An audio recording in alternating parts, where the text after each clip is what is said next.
Welcome back to Wave Listens Live. Joining me now is Larry Weiss, president and owner of Elder Advisors, and Lindsay Fleming, senior vice president at Elder Advisors. Yeah, I know Larry has been noticeably absent I'm a busy man, some of the more recent Elder Advisor segments here on Listens Live. So welcome back. It's good to have you. Thank you, Kentuckiana. All right, so we've got a lot to talk about today. We've got you for two segments. Yes. Yep. And I know when it comes to Larry, sometimes even we're going to keep it on the rails today. We are going to do our best.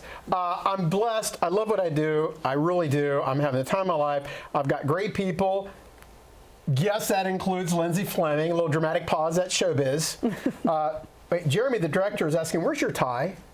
I can't do anything, Jeremy. But it's too late. It's live television. Well, I figured if I even tried to match Larry's energy, don't do it, baby, vibe, then it would just go crashing down. So I might as well not even get close. It's probably a great choice. Yeah, they'll be probably a great choice. So I'm very humbled. We're in our 29th year of doing this, and next July, 30 years. So I'm very blessed. I had a family yesterday. Danny and Donna. Their son Jason came into the office. Amy Wheatley from Stein Law was there, and it was really kind of humbling because we're dealing with 3 generations. Like back in 2012, I helped the family tee up a plan for basically grandmother. She has since passed, and then I helped on the financial part because we don't do the legal part. That's what Amy Wheatley, the other attorneys we work with, do. But we helped do planning for Danny and Donna. And then their son Jason was there. I'm not sure, but I think he has a man crush on me.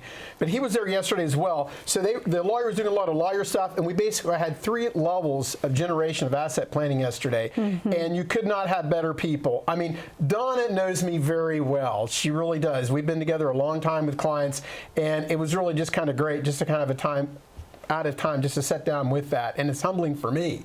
You know, that we were, 3 generations of planning. And we have tons of Donnas, right? We have served over decades. Like, they're all named Donna. You don't, right, yeah. You don't, they're not named There's Karen. only one Donna, baby. But there's who you are, Donna. There's just a pleasure in serving families over decades, because you walk through this process with people, and they know that they can call us, they know they can come into our office anytime that we're going to be there, and it is just a blessing to have that. You become an extended part of the family. Yeah, for sure. And Donna and Danny, and then their son Jason, that was pre-planning. There's no crisis. We're cool, calm, and collected. I'm driving to the Kentucky office this morning, and Snissy, her real name is Edna, and I know she's watching right now. She loves the show. Not a big fan of you, but she loves the show. No, she's a big fan of the show. No, she loves you. She calls and critiques Larry's tie every time. I love it so much. She does. Keep doing it. She'll be calling me when You know whose tie she won't be critiquing today? Right, for sure. That's right. But Edna, we call her Snissy, and her sister Lucy are the greatest people to work with, and it's a crisis plan there. They have a loved one that's in care. Our hair's on fire. We're getting across the finish line. Poor Snissy has some health issues of her own, but yes, she still has the presence of mind to call and say, "I know you need X, Y, and Z for this file because we're protecting assets. And we need help." And that, great people, but they respond. They're great to work with. And she's trying. What we're doing there actively is helping them, keeping them from having to write $10,000 checks to the nursing home every day. So the reason why she called was she sat at her kitchen table and she wrote out a $10,000 check, and then another one, and then another one was like, wait a minute, there might be a better way to do this, and there in fact is. So it's never too late, Kentuckiana, to call in. If somebody is writing checks to a nursing facility for care, you should call.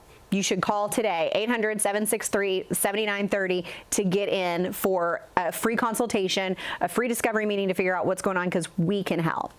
Yeah, and you guys, when it comes to the experience behind it too, it's something that you guys deal with every day, and it's something that the normal person doesn't experience on a day-to-day basis, and hopefully doesn't experience almost at all. So to have that experience, and you hear those personal stories and how you're able to use those to solve these problems. I know you were talking about one before we got on air that was really sticking with you lately. Yeah. So I had a coffee with a colleague in Madison yesterday, and she's like, "My dad is just heels in. I'm not doing it. And we were just talking about that, and what is it? And doing that would be estate planning, would be getting our ducks in a row and making sure that everything is taken care of, not if, but when I pass away, because we're all going to die. It's very unfortunate. We're all going to die, but we all are going to. What happens when that happens?